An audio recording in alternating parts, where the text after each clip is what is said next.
안녕하십니까. 예, 오래간만이네요. 잘들 계셨네요. 예. 자, 이제 최종 정리 해가지고 아마 6회를 할 거예요. 그렇죠? 수요일마다 2회씩 해가지고, 제 최종 정리는 진도는 어떻게, 이제 어떤 식으로 이제 수업을 진행할 계획이냐면, 이렇게 이제 10문제씩 단원별로 모의고사를 진행을 할 겁니다. 그래서 이제 한 14회에서 15회 정도 이렇게 진행하고, 그리고 이제 맨 마지막 날에는 내용에 대한 요약 정리집을 제가 하나 나눠드릴 거예요.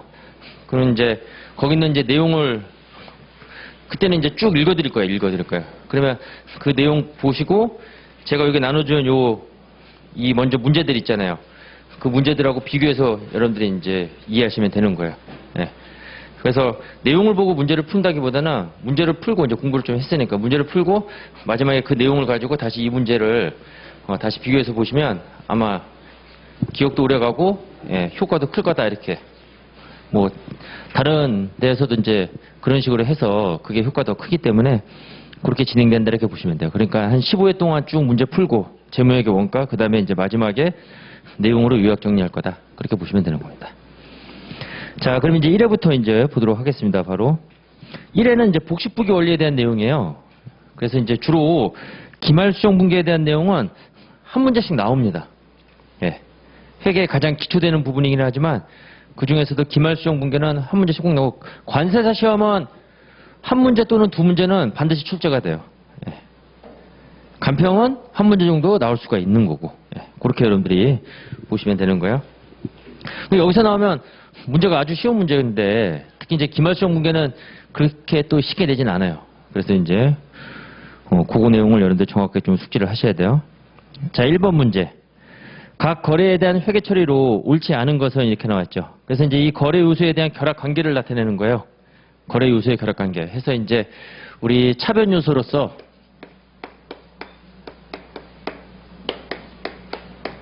차변과 대변 요소를 이렇게 구분하잖아요.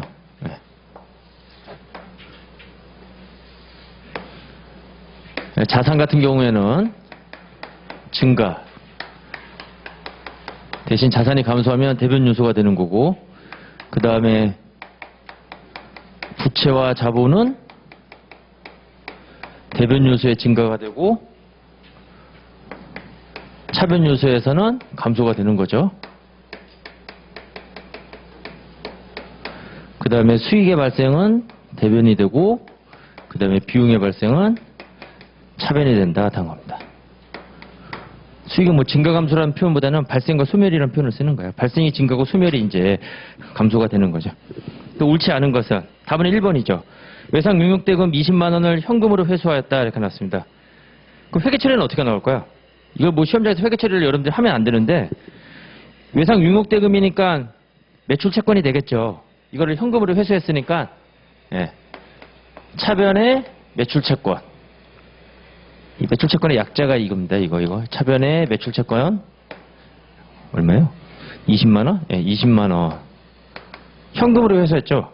그러니까 이제 차변 매출채권이 아니죠. 회수했으니까 차변의 현금 20만원. 그 다음에 대변의 매출채권의 감소 20만원. 그래서 이거는 자산의 증가와 뭐예요? 자산의 감소가 되겠죠. 1번은. 1번은 자산의 증가와 자산의 감소다. 근데 부채의 감소다 해서 이제 뭐 말도 안 되는 거죠. 예. 자, 그래서 1번이 틀렸고. 그 다음에 2, 3, 4, 5는 주당 액면 1,000원이 보통주 100주를 발행하고 현금 10만 원을 받았다. 차변은 자산의 증가, 현금. 대변은 자본의 증가가 되겠죠. 예. 그 다음에 관리 용역 업체로부터 12월 관리비 발생분, 비용이 발생을 했어요. 돈은 아직 안 준 거죠. 그렇죠. 그러면 차변에는 비용의 발생, 대변은 미지급 비용. 부채의 증가다 하는 겁니다. 그 다음에 은행으로부터 현금 100만 원을 차입했다. 차변에 현금 들었으니까 자산의 증가죠. 그 다음에 부채의 증가. 대여했다. 이거는 차변의 대여금, 자산의 증가. 그 다음에 대변의 현금의 감소, 자산의 감소. 답은 1번. 이런 거 종종 잘 나옵니다. 관세사 시험은 꼭 이런 게 하나씩 나오더라고요. 매년. 근데 간평은 나올 때도 있고 안 나올 때도 있고 그래요. 그 다음에 2번 문제. 자산부채 총액 및 자본 총액이 변동이 없는 거 이렇게 나왔어요. 자산부채 자본 총액이 변동이 없는 것은 1번에 건물을 자, 중요한 거는 장부가액으로 매각이죠. 장부가액으로 매각. 그러면 처분 금액이 장부 금액하고 일치가 된다는 거잖아요. 예. 그렇기 때문에 예, 처분 손익이 발생하지 않는 거죠. 그러니까 예를 들어서 건물이 장부 금액은 취득원가 1,000원, 거기서 감가상각 누계액 뺀 건데, 예를 들어서 뭐 감가상각 누계액이 600원이다 이렇게 가정을 해볼게요. 그럼 건물 장부 금액이 400원이 되는 거죠. 이제 이거를 이제 처분하게 되면 회계 처리가 이렇게 되겠죠. 그렇죠? 예. 근데 이게 장부 금액이에요. 이게 건물의 장부 금액. 우리 BS 상에 우리 여기 건물 이렇게 이제 장부 이렇게 표시가 돼 있겠죠. 취득원가인 1,000원에 감가상각 누계, 요거는 이제 이 자산의 차감 항목으로 표시하니까 차변에서 마이너스로 표시하는 거예요. 이렇게. 이 장부 금액이 400원이라는 얘기죠. 이걸 처분한다는 얘기잖아요. 이걸 처분하는데, 처분할 때는 우리가 공정가치로 처분하는데, 이 공정가치가 장부 금액과 일치가 된 거예요. 우연찮게. 자, 그러니까 이제 현금이 들어오는 거죠. 이렇게. 그러면 처분 이후에 BS는 예, 얘는 없어지고 대신 이제 현금이 400 들어오는 거죠. 자산, 부채, 자본 총액의 영향에 미치지 않죠. 단지 자산의 구성 항목만 바뀌었을 뿐이에요. 예, 그러니까 답은 1번이 되는 거예요. 자산, 부채, 자본 총액의 변동이 없어요. 단지 건물이라는 자산 400이 현금이라는 자산 400으로. 근데 총액은 똑같이 뭐예요? 400이 되는 거죠. 구성 항목만 달라진 거죠. 그러니까 답이 1번이 되는 거죠. 근데 2번은 유상증자를 해서 주주로부터 자본금을 납입받았다. 이거는 자산도 증가하고 자본도 증가하는 거예요. 이건 자본의 증가를 가져오는 거예요. 이거는 자본 불변이 되는 거고 1번은 주주에게 현금 배당을 지급하였다. 이거는 이제 현금이 나가고 그렇죠? 이익염의 감소가 되는 거잖아요. 차변의 이익여금, 대변의 현금. 자, 그래서 자산과 자본의 감소, 이익형은 자본의 감소하고 현금 감소하고 토지를 매입하고 그에 대한 대가로 어음을 교부했다. 이건 자산과 부채가 동시에 증가하는 거죠. 물론 지금 1번은 순자산 불변입니다. 순자산 자본에 미치는 영향을 우리가 물어보게 되면 2번은 순자산이 증가하는 거예요. 3번은 순자산이 감소하는 거예요. 그렇죠? 3번은 순자산이 감소하는 거고 4번은 순자산은 불변이에요. 순자산은 불변이지만 자산의 합계도 증가하고 부채의 합계도 증가하는 거예요. 토지를 매입하고 그에 대한 대가로 어음을 교부했다. 그러면 회계 처리가 예를 들어서 1,000원이다 그러면 토지 1,000원 하고 이제 돈 지급 안 한 거니까 미지급금이잖아요. 그럼 자산의 증가, 부채의 증가하기 때문에 자본은 불변이지만 이거는 자산도 증가하고 부채도 증가하는 거예요. 그래서 답이 안 되는 거예요. 지금 이 문제에서는 자본 불변을 고르라는 얘기가 아니라 물론 자본 불변이지만 합의 변화가 없어야 된다 하는 거예요. 은행으로부터 현금을 차입하였다. 똑같은 거죠.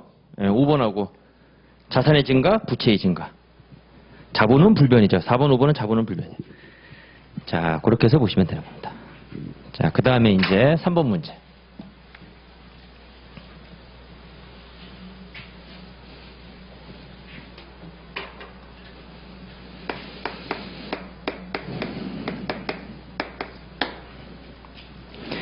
기업에서 발생한 사건들을 나열한 것이다. 이 중 회계상의 거래에 해당하는 것은 모두 몇 개인가? 이제 이게 장부에 기록하는 거래하고 장부상에 이제 기록하지 않는 거래 구분인데, 예. 보통 우리가 이제 일반적으로는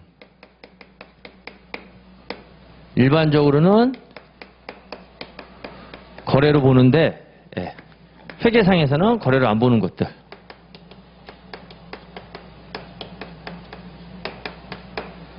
자, 이거에 대한 내용을 좀 여러분들이 이해를 알고 있어야 되는 거예요.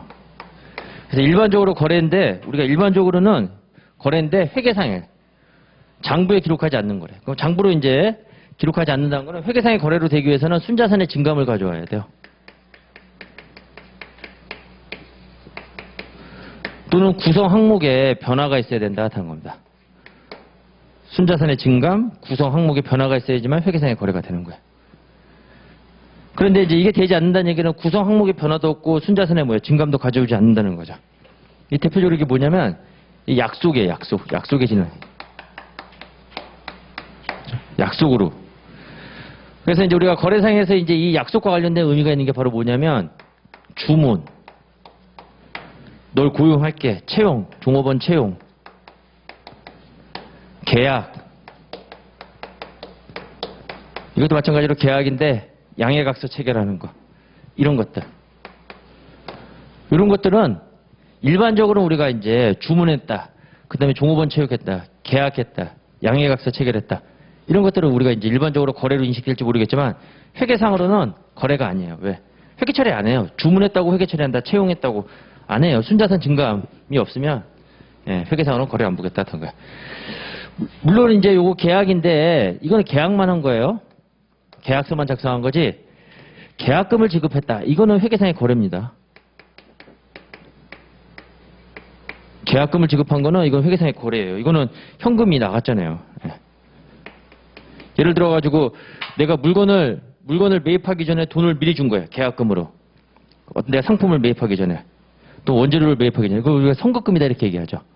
그러면 이제 계약금 지급하게 되면 현금으로 지급을 해요. 현금으로 이제 1,000원 나갔다 그러면 자, 우리가 상품 외상으로 매입했다 그러면 선급금 1,000원 이렇게 되는 거잖아요. 이거는 계약금 지급한 거는 이렇게 계약금 받는 것도 마찬가지예요. 물건을 팔기 전에 돈을 미리 받은 거. 그건 선수금이 되겠죠. 예. 근데 계약하고 계약금 지급이라는 건 이건 다르다는 거죠. 이거는 회계상의 거래가 되는 겁니다. 예. 좀 주의를 하셔야 돼요. 자, 그럼 이제 회계상의 거래에 해당되는 거. 그럼 이거는 이제 이런 게 뭐 여러 개 주어질 거라는 거예요. 이거 시간 잡아먹을 수가 있어요. 그러니까 이제 여기에 해당되는 건 일단 다 제외시켜야겠죠. 여기에 해당되는 거. 그럼 단어를 보는 거예요. 회사를 설립하다 출자, 이거는 뭐 차변의 현금, 대변의 자본금, 이거는 거래고, 기억은 이제 회계상의 거래에 해당되는 거고, 동그라미 쳐야 되고, 원재료 3,000만 원을 구입하기로 계약서에 날인하 했다. 이건 계약이 지나자는 거예요. 회계상의 거래 아니죠. 계약서에 날인하 했다. 그건 거래 아니에요. 계약금 지급 아니죠. 디귿, 근로계약서를 작성했고, 200만 원을 책정했다가 200만 원 준 게 아니죠. 근로를 제공받고 대가를 지불한 게 아니라, 너 입사하면 200만 원 줄게 그런 얘기잖아요. 그렇죠? 종업원 채용과 관련된 내용이죠. 회계상의 거래 아니에요. 그 다음에 임대계약을 하고 보증금 1억 원을 송금하였다. 이거는 계약이 회계상의 거래가 되는 거죠. 돈 보내줬잖아요. 그렇죠? 그리고 차변의 보증금, 대변의 뭐요? 예, 현금 되는 거잖아요. 그 리을은 계약이죠. 보유하고 있던 건물을 다른 회사 토지와 교환하였다. 거래죠. 자산의 구성 항목이 바뀌는 거잖아요. 그렇죠? 자산의 구성 항목이 바뀐다 하는 겁니다. 마찬가지로 미음했고, 그 다음에 차입금에 대한 담보 제공했다. 예, 이거 하나, 담보 제공, 그거 집어넣으세요.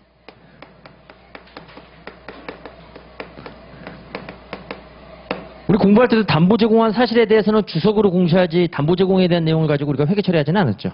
그렇죠? 예. 그래서 이것도 마찬가지로 약속의 약속. 돈 안 갚으면 그거 가져가라는 거야. 나중에 만기 가서 내가 돈 안 갚으면 내가 담보로 제공한 거 그거 처분해가지고 채권 회수해라. 약속이죠, 약속. 그러니까. 그 다음에 시간 경과에 따라서 가지고 있는 기기장치의 가치가 감소했다. 이 대표적으로 감가상각에 대한 회계 처리가 되는 거잖아요. 자산의 가치 감소가 되는 거니까 순자산이 어떻게 되는 거야? 감소가 되는 거죠. 이렇게 해서 구분하는 겁니다.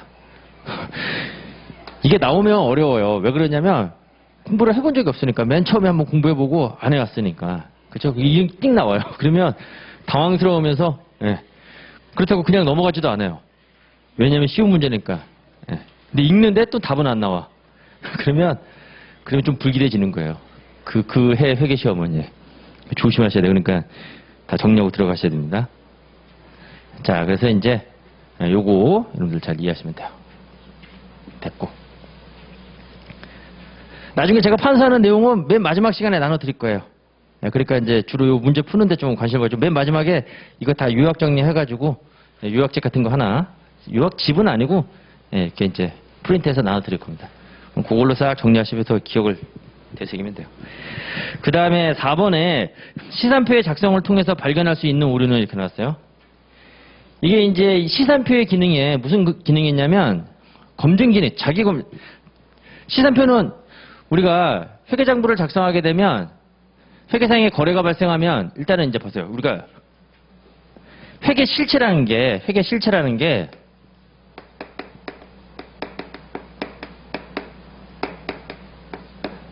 이제 회계 실체라는 게 이제 우리가 이제 기업을 대상으로 해서 공부를 했는데 재무제표의 작성 주체예요. 그럼 이제 이 회계 실체는 우리는 이제 기업을 대상으로 한 거죠. 뭐 국가가 될 수도 있고 또는 뭐 중앙정부도 될 수도 있고 기업도 될 수도 있고 개인 사업자도 될 수도 있는 거예요. 이 회계 실체는 회계상의 거래가 발생하게 되면 제가 뭐라고 표현했냐면 회계상의 거래라고 했어요. 그 회계상의 거래는 장부에 기록을 해야 되겠죠. 그래서 이제 이거를 장부에 기록을 해가지고 이렇게 해서 이제 우리가 최종 산출물인 재무제표를 작성을 하는 거예요. 그래서 이제 우리가 장부를 작성해서 장부를 통해 가지고 작성되는 재무제표는 그게 우리 복식부기원리에서 공부했던 재무상태표하고 포괄손익계산서예요. 이거는 장부를 통해서 작성하는 거고 여기서 파생되는 재무제표가 현금흐름표하고 자본변동표가 되는 거예요. 그리고 이제 여기에 대해서 여기는 이제 단순한 계정 과목과 금액으로 표시되어 있으니까 설명서가 붙어 있는데 그게 바로 주석이다 되는 겁니다. 그래서 이제 요거는 재무제표 우리가 작성하고 이제 요 각각에 대해서 우리가 이제 주석. 그래서 이제 이 주석도 이 재무제표의 일부에 속하니까 재무제표에 포함한다 이렇게 우리가 공부를 했죠. 그러면 이제 요 과정을 통해서 우리가 이제 장부를 작성을 해요. 그래서 이제 어떤 과정이 있냐면 우리가 회계상의 거래가 있으면 이걸 이제 우리가 분계장에다 적고 분계장에 거래 요소의 결합관계에 따라서 차변 대변으로 우리가 회계 처리하죠.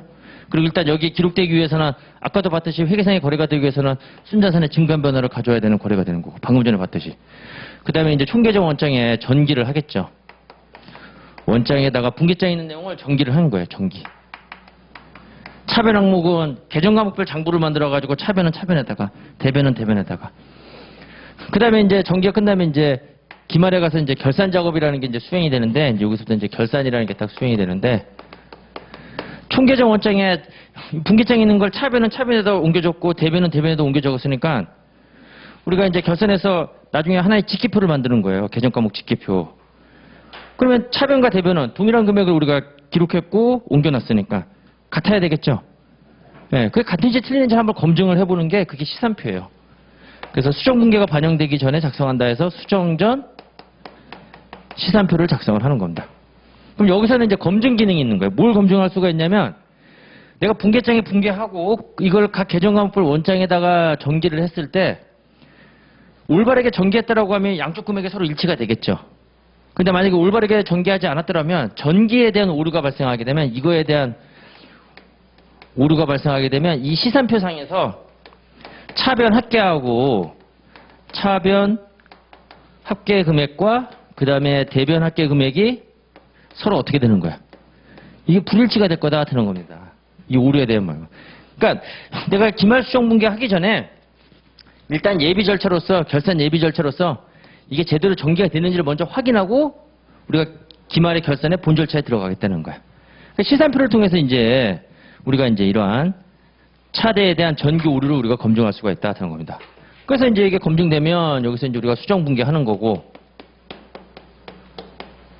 그 다음에 수정 분계했으면 수정 분계 반영된 수정 후 시산표를 작성하고 그 다음에 이제 장부 마감해가지고 이제 재무제표 작성하는 거잖아요. 그렇죠? 네. 물론 이제 이 중에서 제일 중요한 내용은 바로 이 수정 분계 내용이에요. 수정 분계. 그러니까 여기서 이제 한 문제가 나올 거예요. 이제 이게 바로 이제 소위 말하는 복지부기 원리에서 재무제표 작성에 대한 이제 우리가 그 회계 원리 내용이 되는 건데 이 중에서 이제 한 문제가 나오는데 가장 나올 가능성이 높은 데는 바로 수정 분계예요. 수정 분계. 그다음에 이제 지금 우리가 이제 순서대로 쭉 공부하고 있는 거잖아요. 거래 요소의 결합 관계, 회계상의 거래 받고, 거래 요소의 결합 관계 받고, 그다음에 이제 시산표 보고 이런 식으로 가는 거예요. 그럼 이제 시산표에서는 이제 시산표에서 모든 오류를 다 잡아내는 건 아니에요. 어떤 오류를 잡아낸다는 거죠? 이렇게 됐을 경우에 이렇게 차변과 대변 합계가 틀리면 뭐예요? 그건 오류가 된다는 거죠. 근데 시산표에서 발견되지 않는 오류도 있어요. 그 얘기는 뭐냐면 차대변이 맞아요. 오류는 발생했는데 차대변이 맞는 거죠. 예를 들어서 왼쪽 오른쪽 1,000원을 기록해야 될 거를 그걸 중복 기록했어요. 1,000원, 1,000원, 2,000원씩 이렇게 기록한 거야. 예, 10만 원 기록한 거고 그걸 누락하는가. 그러니까 양쪽 다 틀리면 시산표상에서는 발견되지 않죠. 그래서 발견되려면 어느 한쪽이 틀려야 되는 거죠. 그렇죠? 예, 비대칭이 돼야 된다. 근데 문제가 이렇게 나올 거거든요. 이 시간이 걸려요, 이게 또. 그리고 여러분들은 관심을 뭘로 가지냐면 거기 보면 뭐 차기했다, 대기했다. 차기가 차변 기록이고 대기가 대변 기록이잖아요. 그럼 그게 서로 불일치되는 걸 찾아야 되는 거예요. 예, 차변 기록 금액하고 대변 기록 금액이 서로 달라야지만 시산표에서 어떻게 된다는 거예요? 발견이 된다 하는 겁니다. 그걸 찾아야겠죠, 여러분들이. 그러면 이제 4번에 보게 되면 현금 계정에 10만 원 차기하고 대여금 계정에 20만 원 되겠다. 바로 얘가 답이 되는 거예요. 그렇죠? 그러니까 시산표에서 발견할 수 있는 오류, 발견할 수 없는 오류. 그러니까 발견할 수 있는 게 양쪽이 다 달라야 제가 브리치가 돼야 되기 때문에 차변 기록과 대변 기록을 비교하면서 예. 이걸 문제를 하나 읽으면서 이걸 생각할 수는 없는 거예요. 이거 시험장 가서. 그렇죠? 예. 그러면 이제 대표적으로 이제 이거 발견할 수 있는 오류를 물어볼 거예요. 그래서 이제 대표적으로 발견할 수 없는 오류는 그 양쪽에 이제 오류는 발생했지만 양쪽이 같아지는 거예요. 그게 바로 뭐냐면 거기 동그라미 1번에서 두 번 반복, 이중 기록, 양쪽 한 번씩 회계처리 더 했다는 거예요. 그렇죠? 네. 그 다음에 2번은 뭐냐면 거꾸로 회계 처리한 거예요. 차변에 기록할 거를 대변에 기록했고 대변에 기록할 걸 차변에 기록한 거예요. 근데 양쪽만 같으면 뭐예요? 네, 양쪽 금액은 같다. 오류지만. 됐죠? 네. 그 다음에 누락 그런 거 있고 5번 같은 경우는 뭐냐면 계정 과목 오류예요. 금액이 오류가 아니라 내가 고아원에다가 기부를 했는데 그거를 기부금이란 비용 처리해야 되는데 접대비란 비용 과목 계정 과목으로 한 거예요. 네. 그럼 계정 과목의 오류는 발견되지 않는다. 이렇게 보시면 되는 거예요. 자, 됐고. 그 다음에 이제 5번 문제 보도록 하겠습니다. 시산표 관련해서는 이렇게 나올 거예요.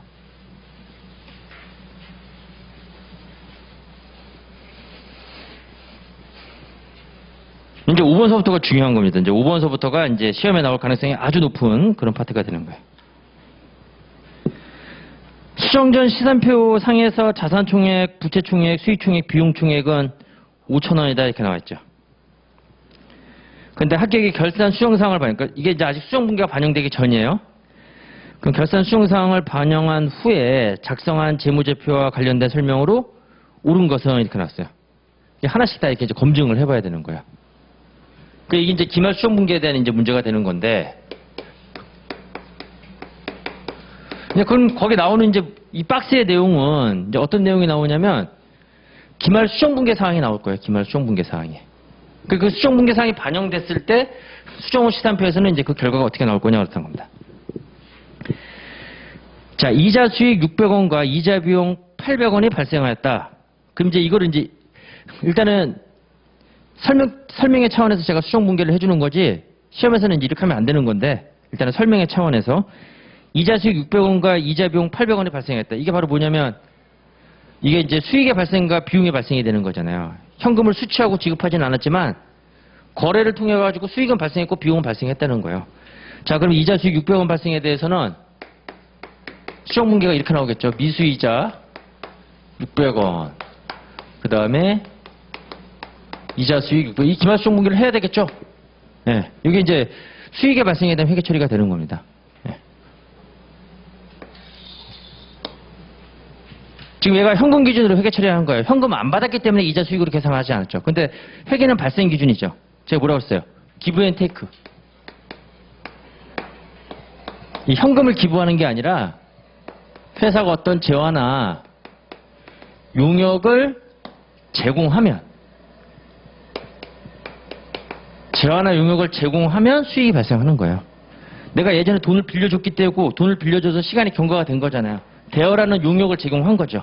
현금의 대여라는 용역을 제공하고 시간이 경과가 되면 수익이 발생한 거예요. 그런데 돈은 나중에 약정일에 받기로 했는데 아직 안 받았다 하는 겁니다. 그리고 미수이자 이거 기말수정 분기 해야 되는 거죠. 두 번째는 이제 돈 빌려왔는데 그렇죠? 제공받았죠. 이번에는 테이크하면 비용 계산하는 거잖아요. 어떤 재화나 용역을 제공받았으면 거기에 대한 대가가 발생하는 거잖아요. 돈은 아직 나중에 주기로 한 거죠. 하지만 받았으니까 그렇죠? 비용. 자, 그러면 이제 차변의 이자 비용 8배 미지급 이자 이런 수정 분기가 나올 거고 그 다음에 이제 2번부터 중요합니다. 보험료 1,200원을 지급하면서 전액 자산으로 인식하였으나 그게 밑줄이에요. 전액 자산으로 인식했다. 이게 이제 기중 회계 처리 내용이 되는 거예요. 자, 우리가 이제 지금 기말 수정 분기하는 건데, 자, 보험료 관련해서 요거는 이제 기말에 이제 우리가 요거 발생은 기말에 이제 요 회계 처리 나온 거고, 그 다음에 이제 요거 이제 이연과 관련된 내용인데 기중에 지금 1,200원을 지급하면서 그럼 현금 1,200. 이 회계 처리 방법이 두 가지. 보험료로 비용 계상하거나 아니면 선급 보험료로 자산 계상하는 건데 지금 얘는 어떻게 처리했다는 거야? 전액 자산으로 인식했다는 거예요. 그게 기중 회계 처리 내용이에요. 그러면 기중에 이렇게 회계 처리했다는 거예요. 선급 보험료로 1,200 자산 계상했다 하는 겁니다. 이렇게 회계 처리한 거예요. 이렇게 기중에. 이제 그리고 나서 이제 기말에 가서 어떻게 하는 거냐면 이중 다음 연도에 해당하는 금액은 900원이다. 내가 지금 이 1,200원에 대한 보험 용역을 다 제공받은 게 아니죠. 다음 연도에도 제공받는 거야. 그럼 내가 비용으로 인식할 부분은 제공받은 거에 대해서만 인식하는 거야. 제공받은 거. 그러면 다음 연도에 해당하는 금액은 다음 연도에 비용으로 인식될 금액이라는 거죠. 이중 다음 연도에 해당하는 금액은. 그럼 내가 올해 제공받은 거는 얼마 치라는 거야? 300원을 치라는 거죠. 자, 그러니까 수정분계가 어떻게 나오냐면 기말 수정분계가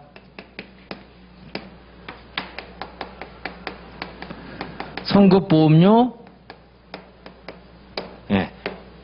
300 하고 보험료 300 이렇게 이제 수정분계가 나와야 되는 거죠. 그렇죠? 그러니까 이 수정분계를 하기 전에 반드시 이 문제에서 이 기중에 회계 처리가 어떻게 제시가 되어 있는지 이걸 여러분들 잘 판단을 하셔야 돼요. 이 내용에 따라서 이게 달라지게 되는 겁니다. 주의하셔야 돼요. 그 다음에 이제 3번 임대료 2,400원을 수취하면서 전액 수익으로 인식하였으나 단기에 해당하는 금액은 800원이다. 자, 이것도 이제 기중분계를 좀 여러분들이 좀 먼저 이해를 하셔야 돼요. 현금으로 2,400원을 기중에 돈을 받은 거예요. 내가 임대용역 제공하기로 하고. 그리고 이제 어떻게 회계 처리했냐면 전액 수익으로 회계 처리했다고 했어요. 전액 수익. 그러면 이제 어떻게 한 거야? 임대료 수익으로 계상했다는 거죠. 기중 회계 처리는 이렇게 했다는 거예요. 이렇게. 현금 받으면서 전액 수익. 그렇죠? 이게 이제 전액 수익으로 회계 처리했다. 자, 이 문구를 잘 이해하셔야 돼요. 뭐 아까는 이거 선급보험료 전액 자산으로 계상했다. 요거 나옵니다. 요거는 중요한 내용이라서. 근데 내가 제공한 거에 대해서만 수익으로 인식해야 되는 거예요. 그렇죠? 내가 임대용역을 제공한 부분. 단기에 해당하는 금액은 800원이다 하는 겁니다. 그럼 당해년도에 지금 전액 수익으로 인식하였으나 단기에 해당하는 금액은 800이다 하는 거예요. 그러면 800만큼은 내가 당해년도에 제공을 한 거고 나머지는 차기에 제공할 거라는 거잖아요. 그럼 그걸 수익으로 인식하면 안 되죠. 그러니까 수익을 취소해야 되는 거죠. 2,400에서 800을 제외한 1,600. 그렇죠? 임대 수익 1,600 하고 얘는 이제 내년도에 임대용역을 제공해야 될 의무가 되는 거죠. 돈을 받았으니까. 그러니까 선수 임대료로 선수 수익 부채로 계상하는 겁니다.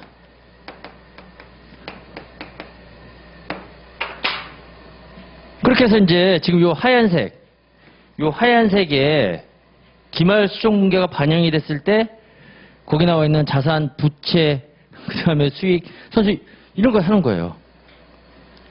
깝깝하죠. 그렇죠? 이게 수정분계만 제대로 했다고 해서 또 이게 답 나오는 건 아니잖아요. 그렇죠? 아무튼 수정분계의 내용은 이렇다는 걸 제가 먼저 말씀을 드리는 거예요. 자, 그 다음에 이제 시험은 어떻게 푸는지 제가 말씀을 드릴게요. 자, 시험은 이렇게 풀어야 돼요. 요 문제가 나오면 시험에서는 시산표를 가지고 풀어야 됩니다. 그렇죠? 수정 후 시산표로 요거에 대한 효과를 구하는 거기 때문에 이걸 가지고 풀어야 되는 거예요. 자, 그럼 이제 시산표를 보게 되면 시산표에 이게 개정과목 집기표인데 시산표상의 차변은 차변 잔액을 가지는 개정과목을 집계하는 거예요. 그럼 누구냐면 자산하고 비용이 되는 거죠. 자산과 비용은 시산표상에서 차변이 되는 거고 시산표상에서 대변 항목을 가지고 있는 거는 바로 뭐냐면 부채, 자본, 수익이에요. 근데 이제 이런 문제와 관련해서는 부채하고 수익 효과만 계산하면 돼요. 왜냐하면 복식부기 단계에서는 자본거래에 대한 내용은 안 주어질 거예요. 자본거래에 대한 내용은 안 주어지고 이 수정분계에 대한 내용을 물어볼 거기 때문에 그렇죠? 그러니까 자산 쓰고 비용 쓰고 부채하고 수익 이렇게 딱 표시하면 되는 거예요. 예. 자, 그러면 이제 보세요. 이제 일단 수정분계 반영 전에 자산 총액은 2만, 부채 총액은 15,000. 반영 전에요. 반영 전. 자산 총액은 지금 2만이고 그 다음에 부채 총액은 15,000, 수익은 8,000. 부채 총액은 15,000. 그 다음에 수익은 8,000. 그 다음에 비용 총액은 5,000이다. 다른 겁니다. 됐죠? 그 다음에 이제 수정분계의 이 효과를 이제 여러분들이 반영을 시키는 거예요. 근데 머릿속에서 이걸 생각해야 된다는 얘기죠. 머릿속에서 이제 그걸 읽으면서 일단은 우리가 뭐 문제 풀 때 문제지에다가 이렇게 수정 후 시산표 자산, 비용, 부채, 수익해서 수정 전 금액을 적고 그 다음에 이제 이 분계를 우리가 이제 공부했으니까 이제 시험장에서 이 분계를 쓰는 게 아니라 머릿속에서 이제 그리는 거예요. 그러면 이제 이자 수익 600원, 이자 비용 800원이 발생했다 그러면 이제 이 분계를 생각하는 거예요. 미수 이자 600, 이자 수익 600. 이게 뭐야?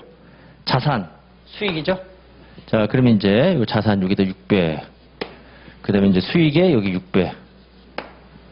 그 다음에 이제 두 번째, 이자 비용도 800 발생했다. 이거 비용하고 뭐가 되는 거야? 부채가 되는 거죠. 자, 그러면 이제 비용이 800, 부채가 800. 이렇게 되는 거예요. 네. 그 다음에 요게 이제 요 위에 있는 요 두 놈이 발생에 대한 내용이에요. 이게 이제 우리 기말수정 분계에서 현금 기준과 발생 기준의 차이를 조정하는 발생 기준에 맞게 회계 처리하는 발생에 대한 분계가 되는 거고 그 다음에 이제 요 밑에 있는 요 분계는 발생 기준에 맞게 우리가 이제 이연이라는 회계 처리를 하는 겁니다. 발생 기준에 따라서 회계 처리하기. 기말수정 분계 내용은 하얀색이에요. 그러니까 기준이 이렇게 기록이 됐다는 거죠. 이걸 머릿속에 생각을 하면서 그 읽는 거죠. 자산으로 인식이 됐는데 비용 계상하지 않고 자산 계상했는데 다음 연도에 해당하는 금액은 900이다 이렇게 나왔어요. 그러면 다음 연도에 해당하는 금액이 바로 뭐야? 다음 연도에 내가 받을 권리가 되는 거예요. 그 권리면 자산이잖아요. 그렇죠? 예. 자, 그러면 자산으로 내가 계상했는데 이 중에서 내가 자산으로 계상해야 될 건 기말에 가서는 900이 돼야 되는 거고 나머지 300은 뭐야? 받은 거라는 거죠. 자, 그러면 이제 비용이 300만큼 어떻게 되는 거야? 증가가 되고 자산은 300만큼 어떻게 돼야 돼요? 감소가 돼야 되는 거예요. 그렇죠? 봐봐요. 이게 자산의 감소고 이게 비용의 발생이잖아요. 그럼 비용이 300만큼 증가한 거고 자산은 300만큼 어떻게 된 거예요? 감소한 거죠. 이걸 할 줄 알아야 된다는 거예요. 자, 오른쪽은 이게 이제 수익으로 계상했거든요. 이게 전액 다 수익으로 계상했잖아요. 그런데 내가 당연히 올해 제공한 거에 대해서는 지금 얼마가 되는 거냐면 800원이 되는 거고 단기에 해당하는 금액이니까 나머지는 제공해야 될 의무가 되는 거죠. 그러면 800만큼 예, 그렇죠? 800만큼 내가 제공하니까 수익 계상한 거니까 내가 일단 계상한 수익액 중에서 800을 인식하기 위해서는 1600을 감소시켜야 되는 거죠. 그럼 이제 수익이 1600이 감소가 되고 그리고 이제 부채 얘가 1600이 증가된다 하는 겁니다. 이렇게 되는 거죠. 그렇죠? 그래서 이제 지금 머릿속에서 이 분계를 해놓고 이제 푸는 연습은 이 연습을 해야 되는 거예요. 푸는 연습은 이렇게 연습을 해야 된다. 그러면 이제 이게 수정전, 수정분계사항, 이게 수정분계사항, 그 다음에 수정 후 잔액을 구할 수가 있는 거죠. 그러면 이제 이거는 이제 2만 300이 되고, 그 다음에 이거는 이제 비용이죠. 그러니까 이게 1100, 6100이 되고, 그 다음에 부채는 15800, 17400이 되는 거고, 그 다음에 이거는 얼마 되는 거예요? 이게 600 없어지고 7000 되는 건가요? 이렇게 되는 거죠. 됐죠? 네. 그리고 이제 따져보는 거예요. 그 다음에부터 이제 자산 총액은 2900이다. 틀렸죠? 2300이 돼야 되는 거고, 부채 총액은 14200이다. 틀렸죠? 17400이 돼야 되는 거고, 수익 총액은 7400이다. 틀렸죠? 7000이 돼야 되는 거고, 그 다음에 선수 임대료는 800이다. 틀렸죠? 선수 임대료는 1600이 돼야 되는 거잖아요. 그렇죠? 부채 늘어난 거, 이게 부채, 여기 선수 임대료잖아요. 1600이 돼야 되는 거고, 단기 순이익은 900이다. 지금 수익이 지금 7000이고, 그 다음에 비용이 6100이죠. 그럼 단기 순이익은 얼마가 되는 거야? 900이다. 되는 겁니다. 됐죠? 예, 이거 상당히 어려운 문제예요. 여러분들이 이게 시험장에서는. 이게 기말 수정 붕괴에 대한 그 발생과 이연에 대한 내용을 물어보는 건데 이거를 시험장에서 주어진 시간 내에 풀려면 읽고 이렇게 풀어야지만 그나마 시간 내에 달성할 수가 있는 거야. 근데 이거를 기말 수정 붕괴를 하면서 이제 하나씩 따져다 보면 그건 무조건 틀리는 거야. 시험에서 실수할 수밖에 없는 거고. 그러니까 요 시산표로 풀이하는 요 방법을 여러분들 좀 아셔야 돼요. 이게 또 어떻게 더 나오냐면 시산표를 물어봐요. 수정 후 시산표의 차변 합계액과 대변 합계액을 구하라. 이렇게 물어볼 수가 있어요. 물어보는 거 물어보는 사람 마음이죠. 그래서 이 붕괴가 다 반영이 됐을 때 수정 후 시산표의 차변 합계와 대변 합계. 그럼 차변 합계는 지금 이게 자산 비용, 요 자산 비용의 합계는 이제 이거 두 개 합치는 거잖아요. 그리고 차대변의 합계에 얼마만큼 영향을 미치는지 그렇게도 물어볼 수가 있는 거잖아요. 그럼 그렇게 물어보면 이제 그 내용만 위주로 물어보면 제가 팁을 하나 알려드릴게요. 지금 이게 이제 결국은 발생과 이연에 대한 붕괴거든요. 발생과 이연. 발생은 양쪽이 증가해요. 수익의 발생이다? 그럼 자산이 증가하고 이게 이제 수익이 발생하면 그만큼 순이익이 증가하면 순자산도 증가해야 되거든요. 그러니까 이게 순이익이 증가하죠? 수익? 이게 비용이 감소하거나 뭐예요? 또는 수익이 증가하는 게 순이익이 증가하는 거잖아요. 수익이 증가하죠? 자산. 비용이 발생하죠? 비용이 발생하고 대신 부채가 생기는 거야. 그러니까 이게 발생이라는 것만 알고 있으면 양쪽 다 얼마씩 600, 800을 증가시킨다는 거야. 차변합계와 대변합계. 근데 이연은 양쪽이 아니라 차변합계에서 한쪽에서 플러스 마이너스가 되는 거야. 그러니까 이연에 대한 거는 이게 이제 선급보험료다, 이게 선수수익이다, 이연에 대한 붕괴다라고 하면 만약에 차변합계와 대변합계를 물어본다라고 하면 할 필요가 없는 거예요. 왜냐하면 어느 한쪽이 증가하면 같은 차변에서 다른 한쪽이 감소가 되는 거예요. 봐봐요. 이거는 지금 비용의 이연이잖아요. 비용의 이연. 이거는 지금 수익의 이연에 해당이 되는 거잖아요. 그러니까 이연은 양쪽에 영향을 미치는 게 아니라 한쪽에서 플러스 마이너스가 되는 거예요. 그러니까 이거는 계산할 필요가 없는 거죠. 차변합계와 대변합계를 물어보면. 그렇죠? 예. 그렇게 해서 잘 나오거든요. 자, 그래서 발생은 양쪽이 증가하지만 이연은 증가하는 게 아니에요. 단지 자산과 비용과 그다음에 부채와 수익의 그렇죠? 구성 항목이 바뀌게 되는 거예요. 아시겠죠? 그리고 이제 또 하나 체크해 봐야 될 거는 요 기중 붕괴. 요거 지금 5번 문제 같은 경우에는 기중에 이걸 전액 자산으로 계상했죠. 시험 문제에서 이제 어떻게 넣을 수가 있는 거예요? 전액 비용으로 계상했을 경우. 그러면 이제 이게 또 달라지게 되는 거예요. 이게 전액 비용으로 계상했다라고 하면 기말 수용 붕괴가 만약에 이게 이제 아까는 선급보험료 자산 계상한 거고 이건 전액 비용 계상한 거잖아요. 그럼 이제 기말 수용 붕괴가 또 달라지죠. 지금 만약에 이 문제가 보험료 1,200원을 지급하면서 전액 비용으로 인식하였다. 다음 연도에 해당하는 금액은 900원이다. 그럼 단기에 내가 인식해야 될 거는 300원만 인식해야 된다는 거잖아요. 그러면 이제 보험료를 900원만큼 감소시키고 대신 이제 선급보험료 900원 이렇게 되는 거죠. 그러면 얘는 효과가 어떻게 되는 거냐면 이건 아니고 효과가 선급보험료라는 자산의 900이 증가하고 그 다음에 보험료라는 비용이 지금 900이 감소가 되는 거예요.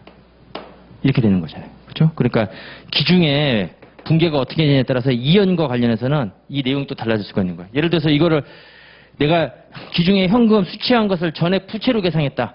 그 얘기는 임대료 수익으로 계상한 게 아니라 다 뭘로 계상했다는 거예요? 선수 임대료로 계상해야 되는 거잖아. 그럼 이제 기말수용 붕괴는 선수 임대료 감소하면서 임대료 수익으로 인식해야 되는 거예요. 전액 수익으로 인식했으면 수익을 감소하고 선수 임대료를 계상해야 되는 거고. 그걸 주의하셔야 된다는 겁니다. 그러니까 이연이 까다로운 거예요. 이연. 발생은 그렇지가 않아요. 발생은 기중에 붕괴가 없는 거예요. 그냥 기말에 가서 발생했으니까 인식하면 되는 거고. 예. 자, 그렇게 해서 보시면 되는 겁니다. 그런 식으로 나와요. 예. 그렇죠? 그 다음에 이제 6번 문제.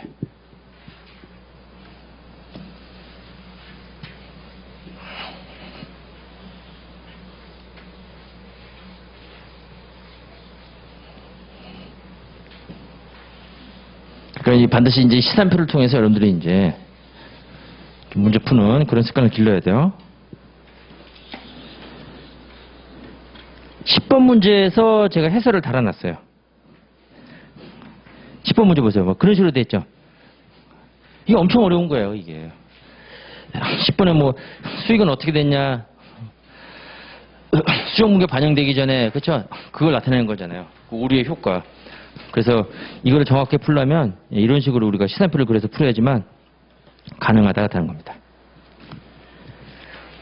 자, 그 다음에 6번 문제 이렇게 나왔습니다. 자, 다음 자료를 고려해서 결산 수정 분계를 완료했을 때 당기순이익에 미치는 효과는 이렇게 나왔어요. 그러니까 이것도 이제 읽으면서 풀어야 되는 거야. 이걸 이제 우리가 수정 분계를 하면서 풀 수는 없는 거예요.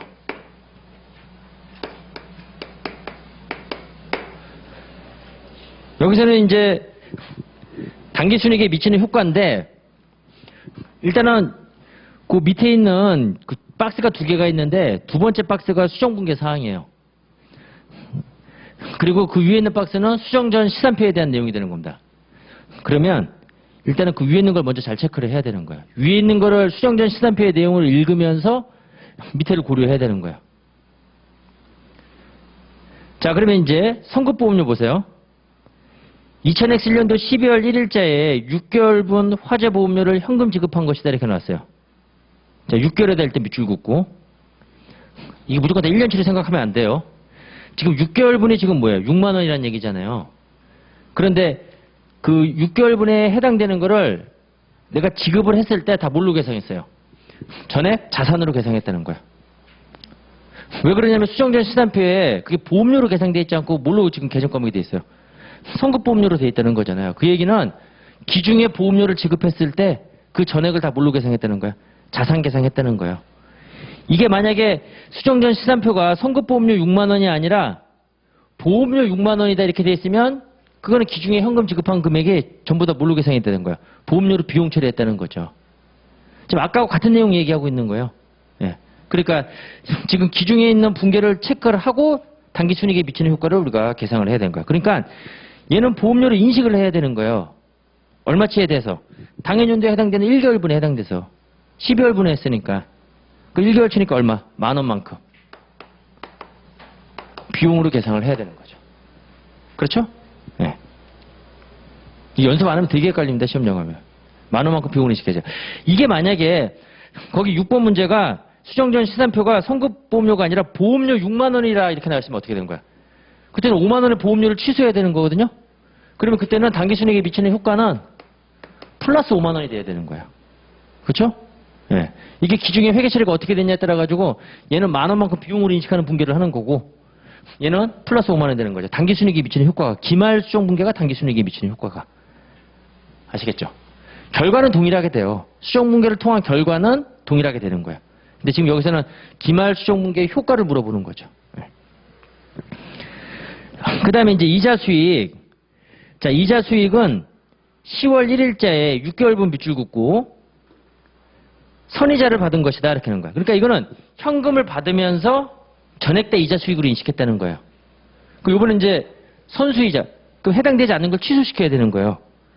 그럼 이자 수익에서 얼마를 취소시켜야 되냐면 이게 이제 10월 그러니까 초월 산입이에요. 초월 산입. 그러니까 10, 11, 12. 그러니까 3개월치에 해당되는 거. 그러니까 반이죠, 반. 6분의 3. 그러니까. 그렇죠? 이걸 또 12분의 3으로 하면 큰일 납니다. 6개월분이에요. 이게 1년치가 아니라. 그러니까 항상 우리가 1년치만 이제 막 문제를 많이 봤는데 이게 6개월분이라는 거. 자, 그러니까 2만 원만큼 이자 수익을 취소하는 거예요. 그러니까 이자 수익을 취소하니까 당기순이익은 어떻게 되는 거예요? 2만 원만큼 감소가 되는 거죠. 그렇죠? 기말 수정 분계의 효과를 우리가 물어보는 겁니다. 그 다음에 임차료는 11월 1일에 3개월분이에요. 3개월분 밑줄 긋고 그러니까 1개월분이 만 원씩이 되는 거죠. 자, 그러면 이제 당연연도에는 내가 임차료 받은 게 내가 용역 제공받은 게 뭐예요? 11월달, 12월달. 그건 제공받지 않은 게 뭐예요? 1월달, 다음 연도 1월달 만 원에 해당이 되는 거잖아요. 근데 이게 다 비용으로 계산돼 있잖아요. 그러니까 비용을 취소해야 되겠죠. 만 원만큼. 비용이 취소니까 당기순이익은 어떻게 돼요? 증가가 되는 거죠. 플러스 만 원이다. 됐죠? 그 다음에 이제 소모품 같은 경우에는 기말에 가서 사용분은 자산 계상하고 미사용분에 대해서는, 잘못했어요. 기말에 가서 사용분은 비용 계상하고 미사용분에 대해서는 자산 계상하는 거예요. 근데 얘는 지금 소모품을 구입하면서 전부 다 비용 처리한 거예요. 소모품 B로 돼 있잖아요. 그런데 이제 기말에 가서 보니까 미사용한 소모품이 2,000원이죠.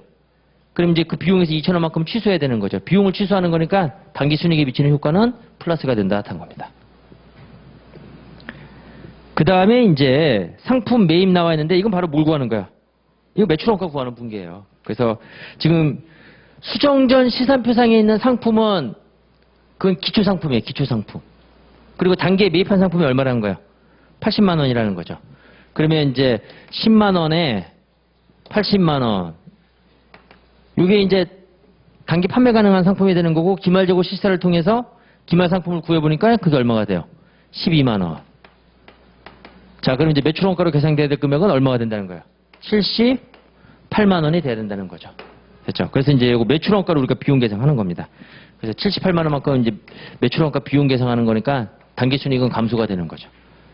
자, 이렇게 해서 이제 우리가 이게 이제 기말 수정 분기의 효과가 되는 거죠. 이렇게 기말 수정 분기를 반영하게 되면 이 수정 분기를 통해 가지고 단기 손익에 미치는 효과는 79만 8천 원만큼이 이익이 감소가 된다 하는 겁니다.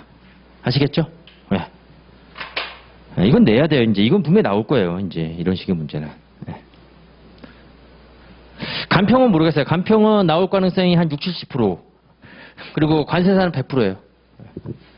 관세사는 꼭 내더라고 보니까. 95%. 100%에서 야, 너 안 나왔잖아. 이제 여지를 남겨야지. 제가 탈출할 여지를. 자, 그렇게 해서 보시면 되는 겁니다. 자, 7번. 기말수정 분기 내용이죠, 뭐.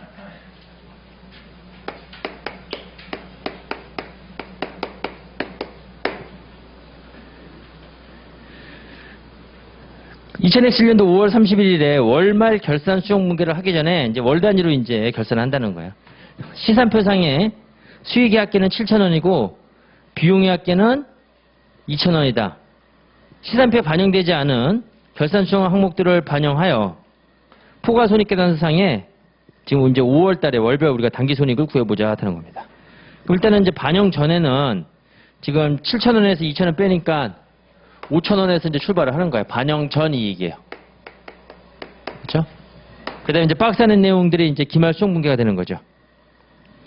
이자 발생액이다. 이게 뭐냐면 현금은 지급하지 않았지만 이자는 발생했다는 거예요. 그럼 비용이 발생이 되는 거예요. 그렇죠? 그래서 비용이 얼마만큼 발생하냐. 그러니까 이게 차변의 이자 비용, 대변의 미지급 이자 이렇게 분기가 나온다는 거죠. 그렇죠? 자, 800 비용 마이너스고 5월 초에 성급보험료 중에서 5월분에 해당하는 금액이 700원이다. 이 얘기 뭐냐면 뭐 기초나 기말이 똑같지만 전년도 저번 달에 2월 돼서 넘어온 게 있었어요. 4월 말에 넘어온 게 성급보험료가. 그게 이제 당연연도에 해당이 된 거예요. 그러니까 넘어온 거는 성급보험료 이연돼서 넘어온 거는 단계에 뭘로 처리되는 거예요? 비용 처리되는 거죠. 선수임대로 전월의 수익에서 이연돼서 넘어온 거는 단계에 어떻게 되는 거예요? 수익 계산되듯이.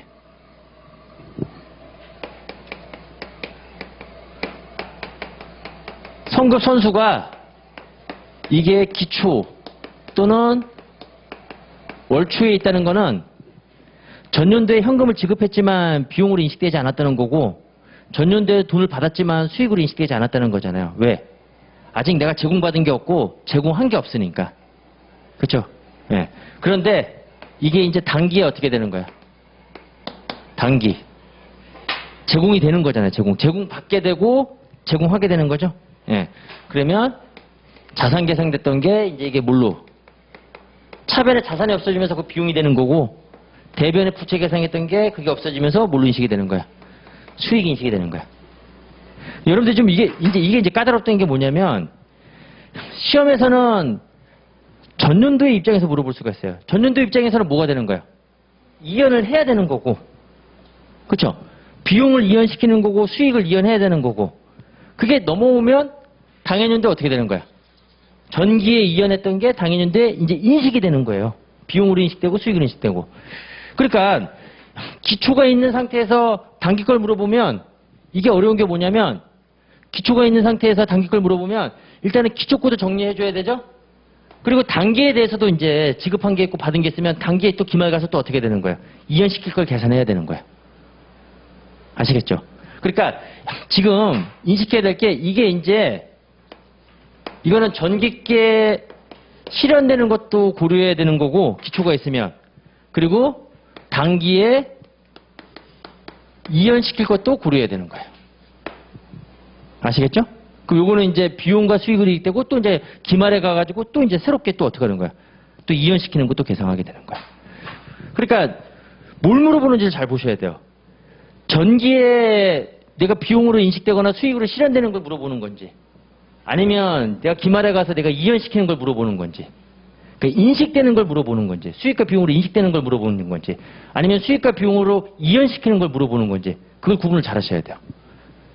그죠? 거기서 틀리는 거예요. 발생은 어렵지가 않아요. 네. 이연이 어렵죠. 그러니까 여기서는 지금 뭘 물어보냐면, 이거, 실현되거나 또는 비용으로 대응되는 걸 물어보는 거예요. 그렇죠? 비용은 실현된다 이런 말은 아니죠. 수익이 실현되는 거고 비용은 대응된다는 표현을 쓰는 거죠. 실현된 수익의 비용으로 대응시키는 거다 이렇게 그런 표현이에요. 그러니까 이거는 지금 5월분에 해당하는 700원은 이연이 아니에요. 이게 비용의 이연이라고 하면 플러스 700이지만 이거는 이제 비용으로 대응되는 거죠. 월초고니까. 그러니까 이건 마이너스가 돼야 되는 거예요. 700원. 그렇죠? 네. 그 다음에 전월의 선수 용역 수익으로 받은 금액 중, 그러니까 내가 이제 받았는데 용역은 제공하지 않았다는 거예요. 그래서 부채로 계상했다는 거죠. 제공해야 될 의무가 있다는 거죠. 5월에 용역 제공이 완료가 됐다. 그럼 이게 무슨 얘기예요? 마찬가지로 여길 물어보는 거죠. 이거는 제공 받았다. 이거는 제공 받아서 비용으로 인식하는 거고, 이거는 내가 용역을 제공해서 수익으로 인식하는 거예요. 지금 이걸 물어본 거예요. 이거. 그렇죠? 받아서 비용으로 인식한 거고, 제공해서 수익으로 인식하는 거예요. 얼마죠? 700. 예. 이건 플러스 700이 되는 거죠. 그 다음에 용역 제공은 이미 완료됐지만 아직 받지 못한 금액이, 이건 발생이에요. 제공했죠. 제공했으면 수익으로 인식하는 거예요. 자, 얼마? 600. 자, 이렇게 해서 이거 계산하면 이거 얼마 나와요? 4,800이 나온다 하는 겁니다. 아시겠죠? 이거는 다양한 형태로 나오기 때문에 문제가 똑같은 발생과 이연을 물어보지만 다양한 형태로 나오기 때문에 이제 요런 문제, 요거 있는 문제가 제가 만든 게 아니에요. 그렇죠? 제가 이거 만들 시간이 어딨어. 다 타 시험에서 나온 기출문제, 그리고 우리 시험에서 나왔던 기출문제, 그거 가지고 응용해 놓은 거니까 여러분들 꼭 보셔야 되는 겁니다. 그 다음에 8번. 아마 이거 지금 처음 오늘 지금 첫 시간 들으신 분들 좀 당황스러울걸요? 이거 근데 복식부기 원리 할 줄 몰랐죠. 재고자산에서 출발할 줄 알았죠. 그래서 했는데 갑자기 복식부기 원리 띵 나오니까 굉장히 당황스러울 거예요. 그렇죠? 아니 내가 지금 이거 복식부기 원리도 모르나 이렇게 해놓고 아마 다 모를 거예요 지금. 그렇죠? 좀 멘붕이 올 겁니다. 멘붕이 조금. 그렇죠? 네.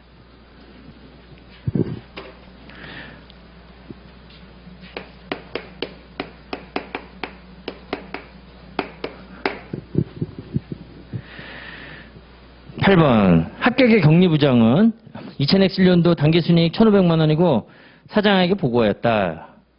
마찬가지로 이제 거기 나와 있는 봐봐요. 미지급 비용, 미수수익 이게 다 뭐예요? 발생 계정 과목이에요. 선급 비용, 선수수익 이게 뭐예요? 다 이연 계정 과목이잖아요. 그렇죠? 네. 기초상품, 기말상품 과소과대다 된 거야. 네, 여러분들이 이제 지금 이제 막 헷갈리다가 이제 안 헷갈려지게 이제 될 건데 이걸 이렇게 생각하시면 돼요. 순자산, 이 자산 마이너스 부채죠. 그 다음에 이제 순이익,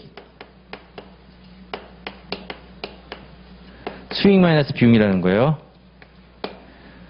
순자산과 순이익은 같은 방향이에요.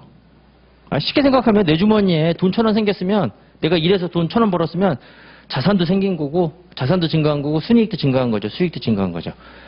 그러니까 순자산이 증가하면 이 순자산의 증감으로 인해서 이게 이제 손익거래에 해당이 되면 자본거래면 그때는 자본을 직접 증가시키는 거죠. 네. 순이익도 증가하고 순자산이 감소하면 순이익도 감소하는 거야. 근데 문제 물어보는 게 문제는 이제 초점이 다 이걸 위주로 물어봐요. 이거를. 그렇죠? 그래서 이제 이게 얼마만큼 증가 감소돼 있고, 이게 얼마만큼 왜곡돼 있고, 아니면, 그래서 결과적으로 이거 수정하게 되면 이게 얼마가 되냐. 이 요구사항은 다 이제 여기에 대해서 초점을 물어봐요.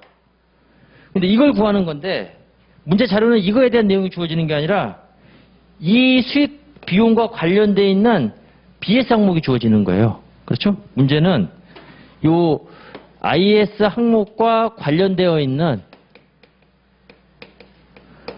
그렇잖아요. 재고자산과 관련되어 있는 저 손익은 뭐예요? 매출원가가 되는 거잖아요. 그리고 예를 들어서 임대료 수익과 관련되어 있는 거는 선수 임대료가 되는 거고, 뭐 미수 임대료가 될 수도 있는 거고, 예. 요거와 관련되어 있는 요 BS 계정 과목이 주어지는 거야. 그러니까 이제 요 BS 계정 과목에 대한 과대 과소를 통해 가지고 또는 우리가 뭐예요? 순이익에 대한 요 과대 과소 여부를 파악하는 거죠. 그렇죠? 이 문제는 그런 식으로 다 자료가 주어지게 되는 거야. 자, 그러면 이제 보세요. 단기 순이익이 1,500만 원이거든요. 지금 거기 나와 있는 수정 사항을 반영하기 전에 그 단기 순이익이 1,500만 원이다.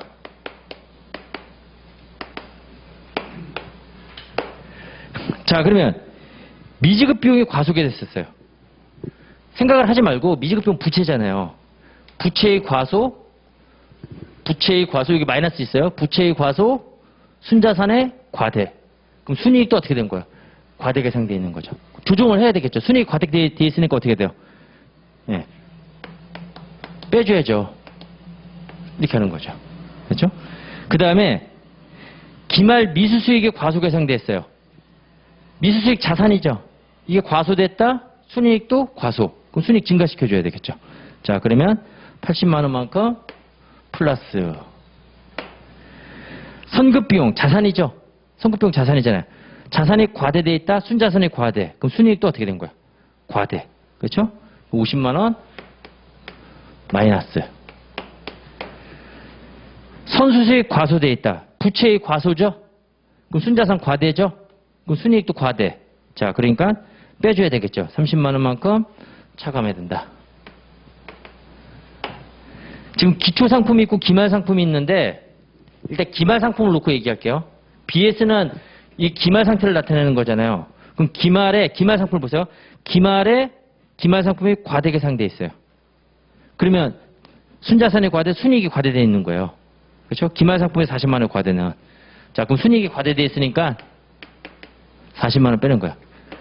그럼 기초는 어떻게 하면 되냐? 기초는 기말에 반대로 하면 돼요. 이해가 안 되면 기초는 기말에 반대로 하면 되는 거고, 이게 이해 안 될 게 없어요. 아까 기초의 선급 비용은 당해년도 뭘로 인식이 돼요? 비용으로 인식이 되죠? 그럼 기초의 상품은 당해년도 비용으로 인식돼요. 뭘로? 매출원가로. 아시겠죠? 기초 상품은 당해년도 판매가 되면서 비용으로 인식이 되는 거야. 그러니까 한마디로 뭐예요? 비용이 대응되는 거예요. 당해년도 판매에 대한 수익에 대해서 대응되는 거예요, 비용은. 아까 기초는 수익은 실현되고 비용은 대응된다고 그랬잖아요. 이연시켰던 게. 그러니까 기말 상품이 한마디로 비용의 이연이에요. 기말의 자산으로 계상되어 있는 거는 수익의 발생 아니면 비용의 이연 중에 하나입니다. 자, 그러니까 기초 상품이 과소 계상됐다는 거는 비용의 과소를 생각하면 되는 거예요. 아시겠죠? 그러니까 기초 상품은 매출원가다 이렇게 생각하시면 되는 거예요. 기초 상품은 매출원가다. 비용이다. 그 비용의 과소니까 예. 그렇죠? 비용을 계상을 해야 되겠죠. 70만 원만큼. 이 문제에서 어디서 틀리냐면 여기서 틀려요. 여기서. 기초상품. 이거 이제 시험장에서도 당황스럽거든요. 이게 뭔가 이렇게 생각하다 보면. 자, 이렇게 해서 이제 우리가 계상하시면 되는 겁니다. 이거 계상하면 이거 얼마? 1290만 원 이렇게 되는 거죠. 아시겠죠? 네. 자, 그 다음에 이제 9번 문제.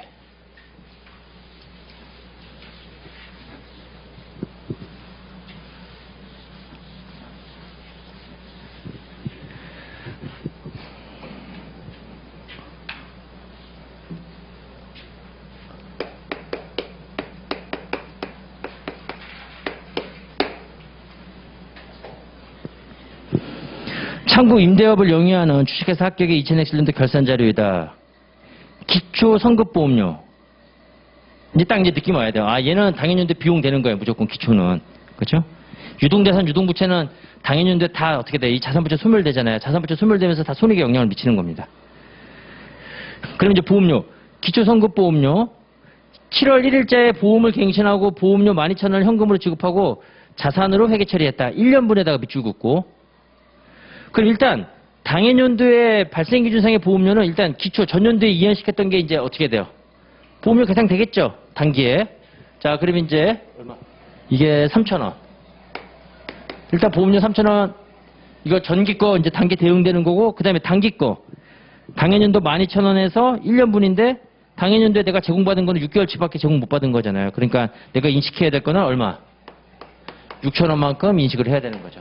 그럼 단기 보험료는 얼마가 돼야 되는 거야? 9,000원이 돼야 되는 거야. 그렇죠?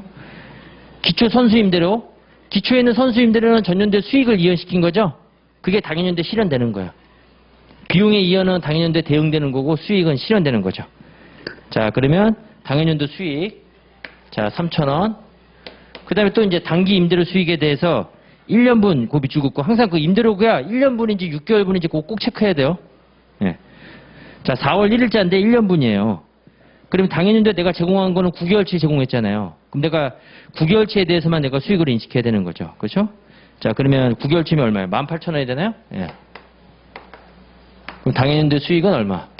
임대료 수익은 21,000원이다 한 겁니다. 자, 보험료와 임대료가 2000X년도 세전이익에 미치는 영향은 이렇게 나왔죠? 얘가 이제 세전이익에 미치는 영향이에요. 그러면 21,000원 플러스에 9,000원 마이너스가 되는 거니까 얼마 증가한다? 12,000원 증가한다 하는 겁니다. 네. 이렇게 되는 거예요. 됐죠? 자, 그 다음에 이제 마지막으로 10번 문제.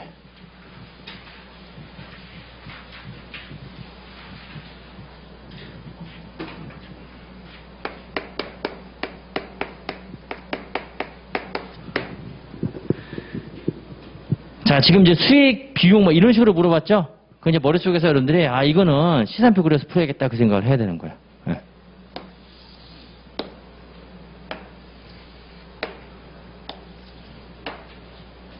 자산,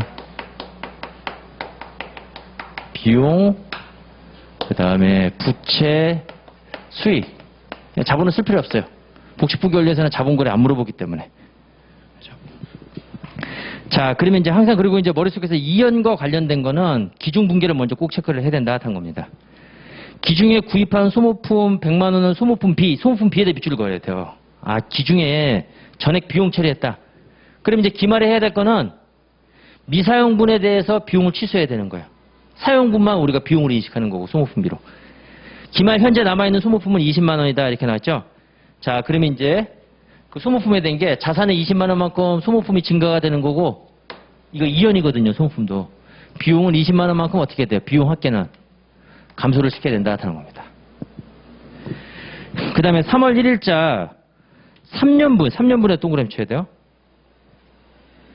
그러면 320만 우리가 어차피 월할 계산할 거니까 그냥 금액이 나오면 6월분이다 1년분이다 나오면 나눠줘요. 그냥 월로.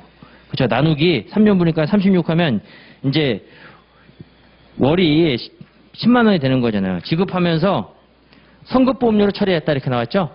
그럼 당해년도에 제공받은 거에 대해서는 비용으로 인식해야 되는 거잖아요. 전액 자산을 계산하니까 몇 개월치, 10개월치가 되는 거잖아요. 그럼 100만 원만큼 그렇죠. 일단은 자산을 취소시키고 비용으로 인식하는 거예요. 자산을 계산했으니까. 그러니까 이렇게 생각하면 돼요. 이연은 기중에 비용으로 계산했으면 그 중에서 비용이 취소가 되는 거예요. 그리고 자산이 계산이 되는 거고 기중에 자산으로 계산했으면 자산이 취소가 되면서 비용으로 인식되는 거예요.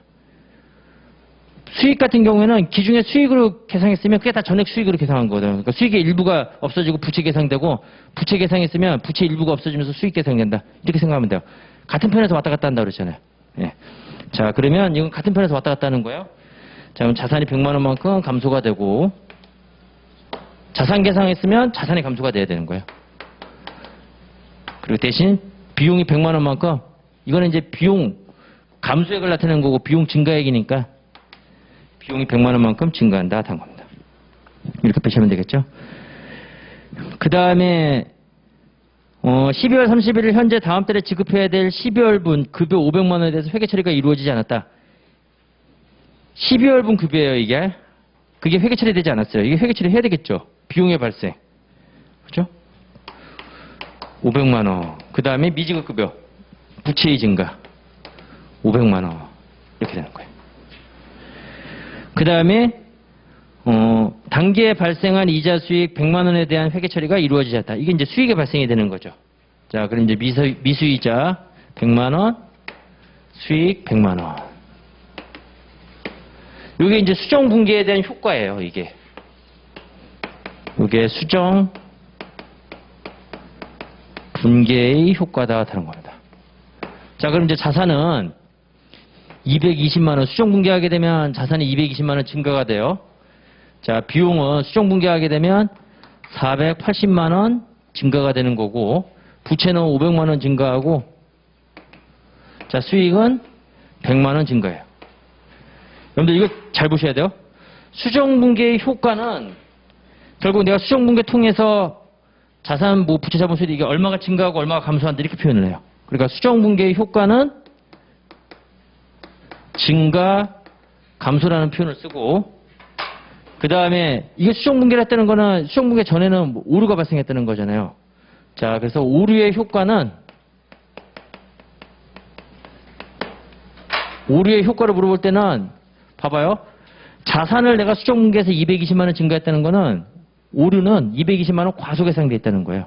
그러니까 증가시킨 거고 비용을 480만 원 증가했다는 거는 비용이 480만 원 과소계상돼 있다는 거죠. 그러니까 오류의 효과는 과대 과소로 언급이 되는 거예요. 그렇죠? 이게 오류의 효과. 이 오류를 수정해서 어떻게 했다? 증가했다, 감소했다. 이렇게 표현하는 거예요. 그럼 지금 여기서는 지금 1, 2, 3, 4, 5번 지문이 오류의 효과를 물어본 거예요. 수정 분기의 효과를 물어본 게 아니라. 그렇죠? 그래서 이들 누락이 재무제표에 미치는 영향을 오른 것은 자, 그러면 이제 보세요. 이제 따져봐야지 이제. 이렇게 이걸 그려놓고 이게 수익을 100만 원 증가시켰다는 얘기는 수익이 100만 원 과소계상됐다는 걸 의미하는 거죠. 지금 제가 이 수정 분기에 대한 효과를 우리가 나타낸 거잖아요. 그러니까 이게 100만 원 증가가 됐다는 거는 과소계상돼 있다는 거고 그 다음에 비용이 이게 지금 480이 아니구나. 이게 600에서 20 빼는 거니까 580이죠. 네. 제가 앞에서 삽질하고 있으면 말씀해 주세요. 마스크 때문에 말 못하는 거예요? 네. 그래도 여러분 없으니까 내 강의 보니까 틀린 거 엄청 많더라고. 원가 관리기 지문 계속 올라오더라고. 그거 복수 요새 그거 보면서. 그죠? 예전에는 앞에서 잡아주는 사람이 있었거든요. 그러니까 미치겠어요. 그 강의 그거. 네. 앞에서 견제해주는 사람이 없으니까 미칠 것 같더라고요. 이게 580만 원인가? 이거 580만 원 과소계상됐다는 걸 의미하는 거죠. 답이 1번이에요. 네. 이거 이렇게 안 풀면 이거 절대 못 풉니다. 네. 분명히 이렇게 될 거예요. 왜 그러냐면 이게 복식분기 원리 문제가 아니라 이게 오류수정 문제예요. 뒤에서 배우는 오류수정 문제이기 때문에 기말수정 분기 오류 교수님들이 제일 내고 싶어하는 그런 유형 중에 하나이기 때문에 오류수정을 기말수정 분기에 관련된 오류수정 내용을 이 복식분기에서 공부하는 거다 하는 겁니다. 그러니까 4번까지가 복식분기지 이거는 오류수정이다 이렇게 생각하시면 돼요. 자, 그럼 일단 여기까지 하고 좀 쉬었다가 이제 재고자산 넘어가도록 하겠습니다.